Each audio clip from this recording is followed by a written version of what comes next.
મનપાની standing કમિટીમાં વધુ એક વિવાદિત નિર્ણય કરવામાં આવ્યો છે। નો વેન્ડિંગ ઝોન પોલિસી જાહેર નથી થઈ છતાં સાઇનિંગ બોર્ડને મંજૂરી આપવામાં આવી છે। 1.18 કરોડના ખર્ચે નો વેન્ડિંગ ઝોનના બોર્ડ લગાવવામાં આવશે।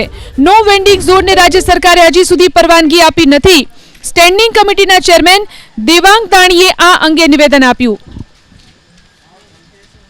મહાનગરપાલિકાની અંદર અલગ અલગ જગ્યાએ સાઇનિંગ, દાખલા તરીકે ઝીબ્રા ક્રોસિંગ હોય, તદુપરાંત આપણે વાત કરીએ કે સોસાયટીની બાજુના નજીક અથવા તો મુખ્ય રોડ ઉપર જ્યાં આગળ પાર્કિંગ માટે પણ જગ્યાઓ આપેલી છે, તે જગ્યાઓ સિટીની અંદર સારા સાઇનબોર્ડ લાગે એટલા માટે આપણે વાત કરીએ કે આનું કામ આજની સ્ટેન્ડિંગની અંદર આ મંજૂર કરવામાં આવેલું છે। મહાનગરપાલિકાની અંદર અલગ અલગ જગ્યાએ સાઇનિંગ, દાખલા તરીકે ઝીબ્રા ક્રોસિંગ હોય, તદુપરાંત આપણે વાત કરીએ કે સોસાયટીની બાજુના નજીક અથવા તો મુખ્ય રોડ ઉપર જ્યાં આગળ પાર્કિંગ માટે પણ જગ્યાઓ આપેલી છે, તે જગ્યાઓ સિટીની અંદર સારા સાઇનબોર્ડ લાગે એટલા માટે આપણે વાત કરીએ કે આનું કામ આજની સ્ટેન્ડિંગની અંદર આ મંજૂર કરવામાં આવેલું છે।